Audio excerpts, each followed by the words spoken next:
سلطان محمود غزنوی کا دربار لگا ہوا تھا۔ دربار میں ہزاروں افراد شریک تھے، جن میں اولیاء، قطب اور ابدال بھی تھے۔ سلطان محمود نے سب کو مخاطب کر کے کہا کہ کیا کوئی شخص مجھے حضرت خضر علیہ السلام کی زیارت کرا سکتا ہے؟ سب خاموش رہے۔ دربار میں بیٹھا ایک غریب دیہاتی کھڑا ہوا اور کہا، میں زیارت کرا سکتا ہوں۔ سلطان نے شرائط پوچھے تو عرض کرنے لگا کہ 6 ماہ دریا کے کنارے چلہ کاٹنا ہوگا، لیکن میں ایک غریب آدمی ہوں، میرے گھر کا خرچہ آپ کو اٹھانا ہوگا۔ سلطان نے شرط منظور کر لی۔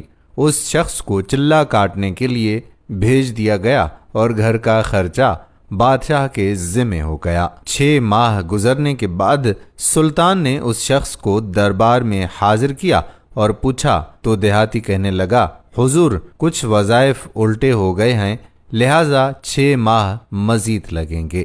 مزید 6 ماہ گزرنے کے بعد سلطان محمود کے دربار میں اس شخص کو دوبارہ پیش کیا گیا تو بادشاہ نے پوچھا، میرے کام کا کیا ہوا؟ یہ بات سن کر دیہاتی کہنے لگا، بادشاہ سلامت، کہاں میں گنہگار اور کہاں حضرت خضر علیہ السلام؟ میں نے آپ سے جھوٹ بولا، میرے گھر کا چرخہ پورا نہیں ہو رہا تھا، بچے بھوک سے مر رہے تھے، اس لیے ایسا کرنے پر مجبور ہوا۔ سلطان محمود غزنوی نے اپنے ایک وزیر کو کھڑا کیا اور پوچھا، اس شخص کی سزا کیا ہے؟ وزیر نے کہا، اس شخص نے بادشاہ کے ساتھ جھوٹ بولا ہے، لہٰذا اس کا گلا کاٹ دیا جائے۔ دربار میں ایک نورانی چہرے والے بزرگ بھی تشریف فرما تھے، کہنے لگے، بادشاہ سلامت، اس وزیر نے بالکل ٹھیک کہا۔ بادشاہ نے دوسرے وزیر سے پوچھا، آپ بتاؤ اس کا کیا کرنا چاہیے؟ کہا، اس شخص نے بادشاہ کے ساتھ فراڈ کیا ہے، اس کا گلا نہ کاٹا جائے بلکہ اسے کتوں کے آگے ڈالا جائے تاکہ یہ ذلیل ہو کر مرے، اسے مرنے میں کچھ وقت تو لگے۔ دربار میں بیٹھے اسی نورانی چہرے والے بزرگ نے کہا، بادشاہ سلامت، یہ وزیر بالکل ٹھیک کہہ رہا ہے۔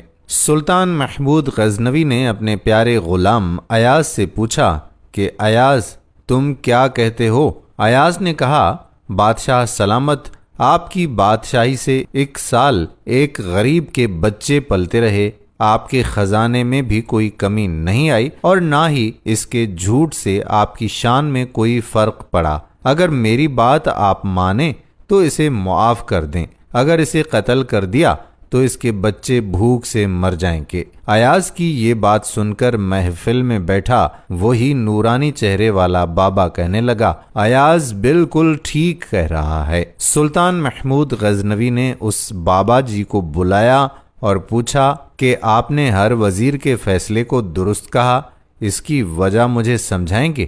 بابا جی کہنے لگے، بادشاہ سلامت، پہلے نمبر پر جس وزیر نے کہا اس کا گلا کاٹا جائے وہ قوم کا قصائی ہے، اور قصائی کا کام ہے گلے کاٹنا۔ اس نے اپنا خاندانی رنگ دکھایا، غلطی اس کی نہیں، آپ کی ہے کہ آپ نے اس قصائی کو وزیر بنا لیا۔ دوسرا جس نے کہا اسے کتوں کے آگے ڈالا جائے، اس وزیر کا والد بادشاہوں کے کتے نہلایا کرتا تھا، کتوں سے شکار کھیلتا تھا، اس کا کام ہی کتوں کا شکار ہے، تو اس نے اپنے خاندان کا تعارف کرایا۔ آپ کی غلطی یہ ہے کہ ایسے شخص کو وزارت دی، جہاں ایسے لوگ وزیر ہوں گے وہاں لوگوں نے بھوک سے ہی مرنا ہے۔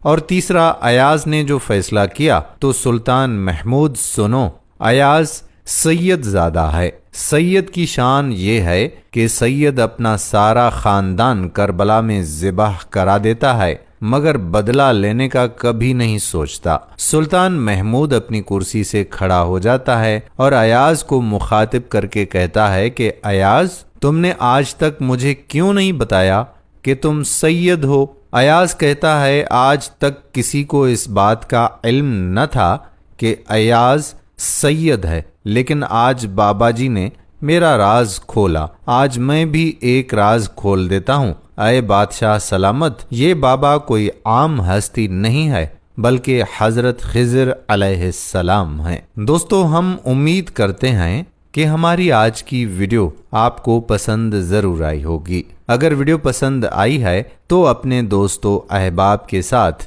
ویڈیو کو شیئر بھی ضرور کیجیے گا۔ آنے والی ویڈیو تک ہمیں اجازت دیجیے۔ اللہ حافظ۔